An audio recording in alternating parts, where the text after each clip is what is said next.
Hello, my name is Anjuli Shere, and today I'm going to talk to you about threats to press freedom from Internet of Things devices. I'm currently doing my doctorate in cybersecurity at the University of Oxford, and I'm also the conference and research analyst for the Association for International Broadcasting.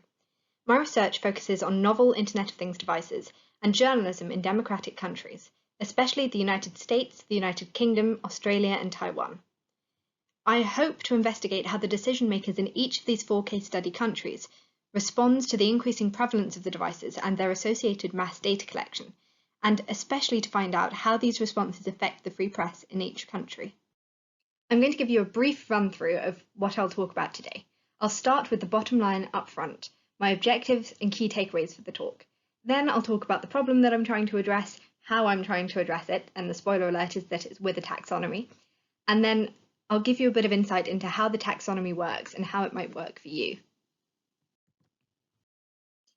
The objective of this talk is to give you some background to my research and to present a taxonomy that I've designed to allow journalists to conceptualize and categorize Internet of Things related threats to their work and well-being.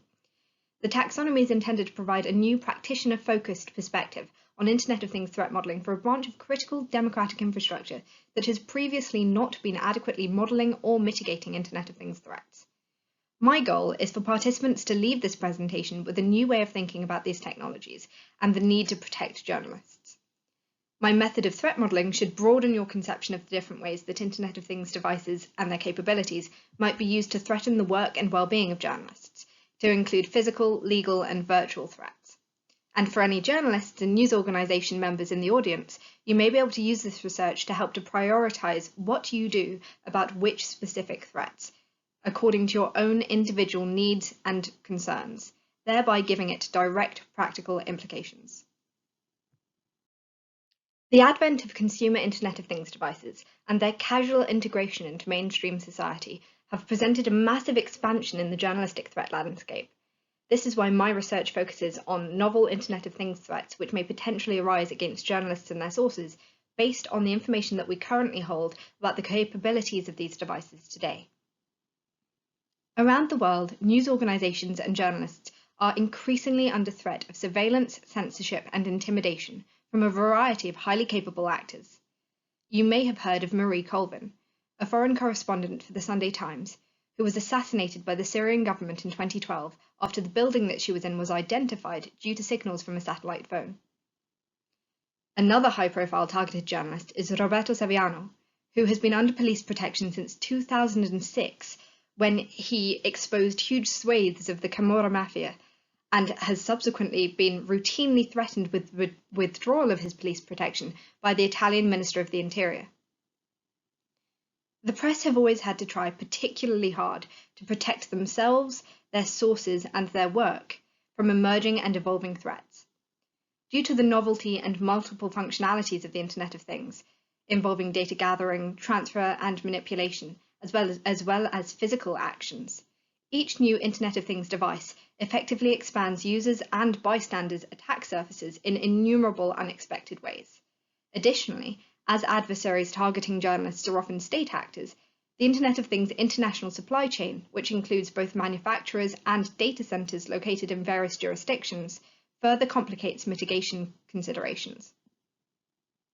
There's already extensive research carried out by groups such as Australia's e-Safety Commission and UCL's Gender and IoT team, which shows that the targeted use of Internet of Things capabilities does already exist, particularly in intimate partner violence situations.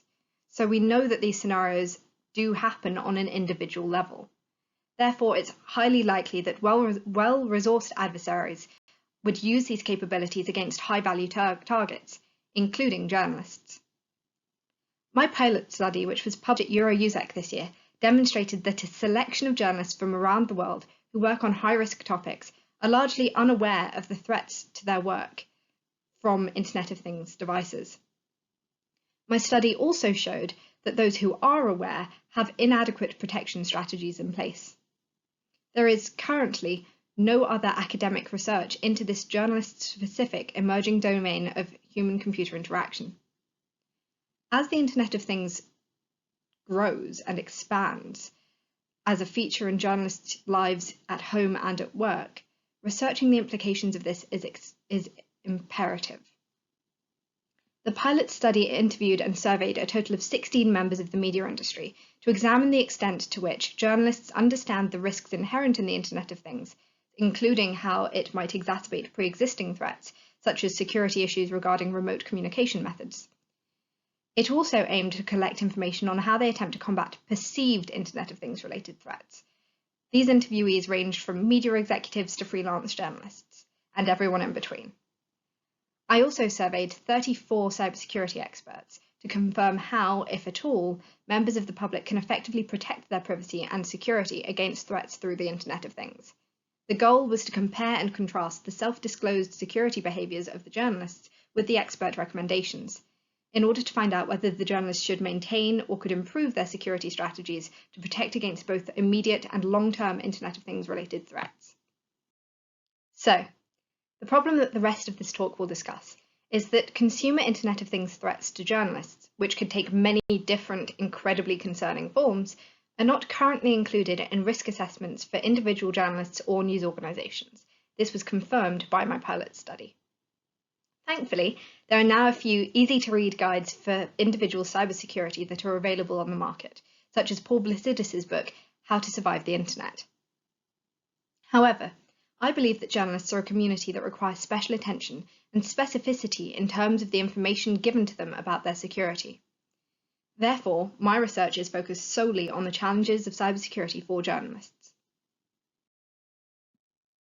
My analysis shows that journalists are vulnerable to 3 categories of threat: virtual threats, or threats to information, including traditional cyber attacks and botnets; legal threats, i.e. largely legislation that capitalizes on the Internet of Things data collection and analysis capabilities; and physical threats, which involve manipulation of the kinetic functions of these devices to directly or indirectly cause material harm. Here, I'm drawing on my pilot study, which aims to bring together the aforementioned threat categories against journalists and news organisations that build specifically on Internet of Things capabilities. From this, I've designed a taxonomy that categorises these kinds of Internet of Things threats to journalists. Materials such as those created by the Australian organisation Privacy for Journalists, and even an oft-cited blog post entitled Why Every Journalist Should Have a Threat Model with Cats, are excellent starting points for journalists with no previous experience of technological risk assessments. However, although they touch upon physical and legal threats, I've not yet found a document that includes all 3 kinds of threat within its scope. Further, no taxonomy has taken into account the expanded threat landscape as a result of the increasing prevalence of the Internet of Things for journalists. My journalism-specific Internet of Things threat models taxonomy is designed to support and help to systematize news organizations' existing risk identification and assessment processes so that they include Internet of Things threats.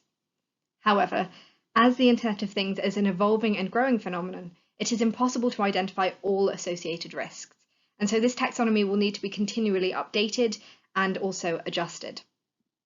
Consumer Internet of Things technologies could mark a shift from purely cyber or purely physical threats to an environment in which the societal prevalence of these devices poses a threat to the legal, physical, and virtual well-being of individuals and organizations. For example, smart light bulbs are a seemingly innocuous kind of Internet of Things device. They're intended to be more efficient in terms of energy consumption, more convenient because they can be controlled remotely, and more interesting because you can change their color and brightness. However, as you all know, they can also be manipulated to enable both physical and virtual threats, from attacks that cause them to overheat and plunge a room into darkness, to those that effectively transform a bulb into a microphone, pivoting into a network to listen to your conversations and your network traffic. My taxonomy primarily concerns these kinds of Internet of Things threats to journalists across a range of environments. It considers them to be information security threats, and then second-order impacts include physical and legal attacks. All of these are likely to have psychological effects on journalists, therefore potentially leading to chilling effects of the press. Regarding threats to information, there are generally some threats that would be particularly harmful if used against journalists. For example, in a world where slander is widely used to discredit journalists, if false information is inserted on someone's computer because it's connected to the same Wi-Fi network as an insecure Internet of Things device, this could have devastating effects on a previously trusted news outlet or journalist. Regarding legal threats, even in democratic countries, there have recently been several high-profile legal disputes regarding the protections afforded to the free press. My pilot study shows that many journalists experience concerns that both sensitive information held by or about journalists may be accessible to law enforcement or security agencies. Through the courts or even circumventing them, legal threats have the dual effects of preventing individual journalists from publicising specific materials and chilling the free press as a whole. Particularly regarding the Internet of Things, legal threats include data collection and retention laws. And, for example, Australian metadata retention law is already vague as to whether it considers certain clearly identifiable data from Internet of Things devices to constitute metadata, but still requires storage of metadata for a minimum of 2 years. There's already evidence that these laws have chilled the domestic press, as well as counteracting some of the pre-established protections of source shield laws. Regarding physical threats, it's also important to recognise that state-affiliated actors aren't the only adversaries that journalists face. Organised criminal groups, for example, also have incentives to target members of the press. Actors such as these, who aren't constrained or enabled by the law, may target journalists in ways that escalate kinetic attacks. And that, for example, may allow an adversary to exploit vulnerabilities inherent in a smart home ecosystem to learn about the pattern of life of a resident journalist before using this information and their access to Internet of Things white goods to start an electrical fire in the residence when they know that the inhabitant is at home or asleep. Similarly, knowing about someone's pattern of life can give you a clear idea of when and where to break into their home or follow them to determine their source's identity. It's therefore clear that all 3 of my identified categories of threat to information, of legal action, and of physical attack overlap and are fluid, each potentially instigating another, with threats to information as the starting point. These examples demonstrate the importance of having a taxonomy of threat models that are journalism specific, to ensure that threats that are unlikely to affect other communities are not neglected, and that journalists are aware of the possible risks of interaction with the Internet of Things. Earlier I gave the example of a smart light bulb. I'm now going to look at a different Internet of Things device to do a similar thing and illustrate how my taxonomy works. Internet-connected doorbells have grown in popularity in recent years, to the chagrin of groups that champion civil liberties and particularly freedom from surveillance. Now, if we think about a generic Internet of Things doorbell camera, I'm going to demonstrate how threats just posed by this one device can fit into the different taxonomy categories that I've created. I want to be clear that I know that there's a lot of skepticism about press stories, particularly in academia. However, I'm drawing on highly credible reporting, as well as a wealth of information from academic and governmental and other grey literature sources. All of this demonstrates the capability of Internet of Things devices with respect to each of the classifications that I've designed. Recently, it was reported that police forces in Jackson, Mississippi in America are not just able to access pre-recorded snippets of footage from privately owned Ring doorbells, but they can also conduct a 45-day trial in which civilians can opt into the police being able to live stream directly from their doorbells. We also know that some forces have partnered with the company to allow them to give out free Ring doorbells to members of the public in neighbourhoods that they want to police more closely. So let's just take a look at how that one scenario could affect a journalist who reports on, for example, racial biases in law enforcement in an area where there's even just one officer who's happy to overreach the ethical boundaries of their job. Threat to information 1. Stealing information from journalists. Now, even if you think that these aren't all likely to be threats from the police force that's live streaming from these doorbells, let's not forget that the consumer Internet of Things has notoriously bad security, with innumerable cases showing that there's either no encryption of feeds or that devices that boast that they do use encryption are actually using outdated cryptographic libraries that potentially allow anybody to intercept traffic. In the case of criminal actors, this could give them access to the image of various associates of the journalist, and analysis of a journalist's network, including anyone who is entering or exiting their house, could allow an adversary to use this knowledge to put psychological pressure on the journalist to drop a particular story. 2. Tracking journalists and sources. If a particular area is saturated with these doorbell cameras, it stands to reason that a journalist who lives in that area, even if they opt out of owning a device themselves, would be unable to travel through the area without having their movements captured. This would also be the case for confidential sources. If there are enough devices in a specific area, the movements of a journalist or source would be continually tracked across the feeds. 3. Altering information. Speaking of having enough footage over enough time, another issue that may arise is that this provides ample material with which to create a realistic deepfake. This information is a growing problem, and there are multiple ways in which it can be wielded to harm journalists. Threat to information 4. Now this is split broadly into 2 subcategories. In general, it is assuming control over device functionality to enact a particular function. So 4A, assuming control over device functionality to undermine journalists' credibility. This particular subcategory of threat involves co-opting an intended functionality of the device. Inserting a deepfake into footage taken from the device could certainly discredit a journalist, but it's not what I mean here. Instead, threats that fall into this category are more likely to be things like an adversary taking advantage of the device's need to continually generate data, and simply using that data to, for example, profile the journalist and then attempt identity theft. This would certainly embroil the journalist in challenges that could harm their credibility. 4B. Assuming control over device functionality to physically harm a journalist. Now this is unique among my categories in that it's a purely physical threat model. With enough historic footage over enough time, it becomes easy to establish a pattern of life for an individual. This means that any deviations from their routine could be spotted swiftly and would potentially indicate that a journalist has a big scoop or that a whistleblower is the person that the police are looking for. These revelations, particularly identification of a source, could have repercussions that include subsequent legal and physical attacks on both journalist and source. 5. Limiting device functionality.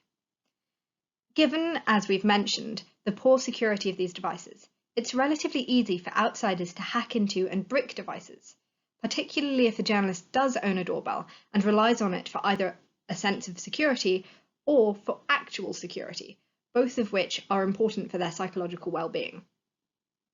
If the device stops working inexplicably or without warning, this could cause harm. Similarly, if a threat is combined with an entirely physical intimidation method, like a person turning up on a journalist's doorstep to harass them, but not being caught on their doorbell camera, that could further traumatize and potentially chill the journalist. As I've hopefully demonstrated, consumer Internet of Things devices can pose threats that fit the profile of each of the categories that I've created. Throughout the rest of my doctorate, I'm planning to build on my taxonomic work to create a framework of protection and mitigation mechanisms for Internet of Things threats that focus on individual journalists and news organisations.